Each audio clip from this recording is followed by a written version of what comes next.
Alors bonjour à tous, Jean-Christophe Griselin de ImoActif et Revenus Passifs. Je vous parle dans cette vidéo d'un appartement que j'ai réussi à louer tout de suite, alors que cet appartement était proposé à la location depuis plus d'un an et personne n'en voulait. Alors avant tout, essayez de poser un diagnostic, essayer de comprendre ce qui ne plaît pas dans cet appartement. Donc toujours écouter les agences qui sont de bons conseils, encore que là, ils ne comprenaient pas. La dame me disait: je ne sais pas combien de fois on l'a fait visiter, personne n'en veut. Il n'est pas très lumineux, mais il est propre, je ne comprends pas. Un locataire qui va louer un appartement, il va agir comme s'il allait par exemple acheter un vêtement, une veste. Qu'est-ce qu'il va regarder? Le fait qu'elle soit propre, ce n'est pas un critère suffisant. La veste que vous allez acheter, il va falloir qu'elle soit à votre taille, il va falloir qu'elle vous plaise, que les couleurs soient à la mode, il va falloir que cette veste-là elle soit pratique, confortable, adaptée à vos besoins. Il va falloir que le magasin ne soit pas trop loin, vous puissiez vous garer. Il va falloir aussi, bien entendu, qu'elle soit au bon prix. Tout ça, c'est des critères qui vont faire que vous allez choisir cette veste et pas celle d'à côté. Et même si cette veste est un peu plus chère que votre budget, vous allez peut-être faire l'effort de l'acheter quand même parce qu'elle va vous plaire. Donc c'est un critère qu'il ne faut pas négliger en immobilier parce qu'un appartement vacant, eh bien ça coûte cher. Déjà, le fait qu'il y ait eu pas mal de visites, ça veut dire que c'est un appartement qui est au bon prix. Sinon les gens ne se déplaceraient même pas. Mais c'est-à-dire que le problème il est ailleurs, c'est qu'en visitant, eh bien, ils n'ont pas le coup de cœur. S'ils n'arrivent pas à ressortir un point précis, c'est que c'est une impression générale qui ne les satisfait pas, qui ne les séduit pas. Quels moyens on va mettre en œuvre pour rendre cet appartement attractif? Déjà, bien évaluer les priorités, parce qu'on ne peut pas tout refaire dans un appartement locatif, il faut faire des choix. L'agence m'a dit que ce serait bien de le meubler, parce qu'ils avaient de temps en temps des demandes de meubler, en tout cas un petit peu plus que des appartements libres. Donc j'ai écouté ses conseils. Pour quelle raison? Un meublé, fiscalement déjà, ça peut être plus intéressant. Un meublé, c'est aussi une façon de séduire le visiteur, puisqu'on va aménager cet espace-là, on va essayer de créer une unité, ça va être plus facile de séduire. Alors bien entendu, c'est fini le temps où on va chercher des meubles à droite à gauche qu'on récupère, la table en formica, l'armoire de la grand-mère, pour meubler l'appartement. Ça va peut-être marcher à Paris ou à Nantes où il y a beaucoup de demandes, mais en province, si on veut pouvoir le louer à coup sûr, il va falloir séduire. Ensuite, il faut poser un diagnostic. Moi, je n'avais pas les moyens de tout refaire du sol au plafond. Il a fallu faire des choix. Alors, qu'est-ce qu'on avait qui n'allait pas dans cet appartement? À mon sens, il y avait la salle d'eau qui était vétuste, qui était sombre. Il y avait la chambre, on n'avait pas de rangement dans la chambre, pas de volet, pas de rideau. On avait une cuisine qui était, pour ainsi dire, inexistante, hein, juste le bloc. On avait des couleurs qui étaient froides. Et puis aussi, très important, on n'avait aucun endroit défini. C'est-à-dire qu'on avait une grande pièce qui servait de pièce fourre-tout, parce que dans un T2, la pièce principale, c'est une pièce où on fait tout quasiment. Et moi, je trouve que c'est bien d'avoir des fonctions différentes dans la même pièce. Alors, j'ai commencé par la salle d'eau. J'ai démonté la douche. J'en ai fait une plus récente avec un bac extra plat que j'ai carrelé. En général, je préfère les douches carrelées que les kits parce que ça vieillit mieux, bien sûr. Et puis ça coûte pas très cher.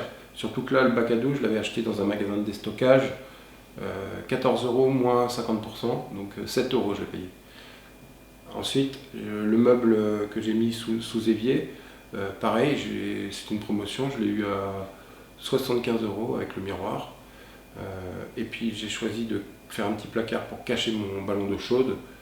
Et à ça, j'ai ajouté une petite découpe dans le mur dans laquelle j'ai inséré une fenêtre de récupération. Donc ça fait une salle de bain pas très chère et pour le coup qui est séduisante. Les petites fenêtres, c'est une petite astuce pour les fenêtres.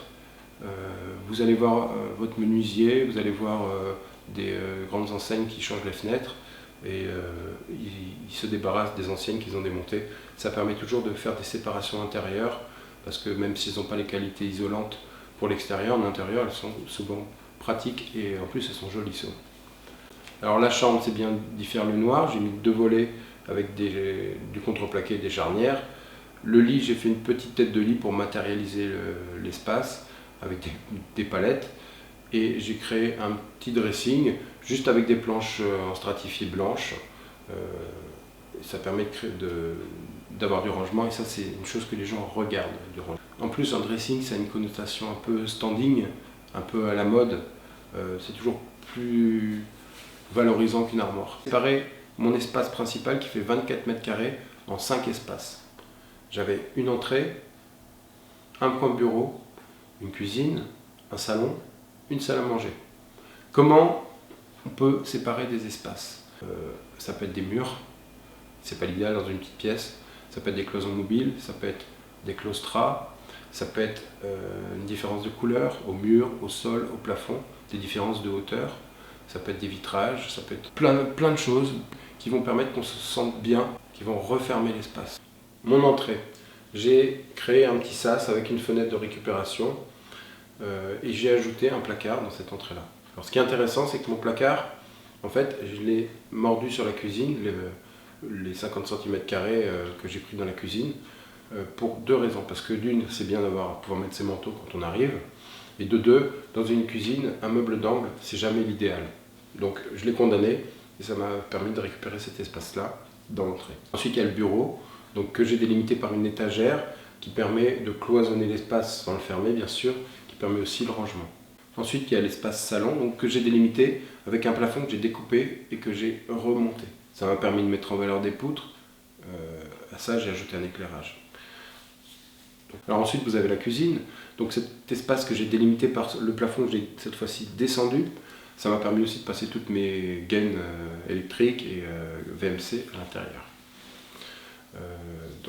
Cuisine, même chose, modèle Expo, que j'ai acheté pas très cher.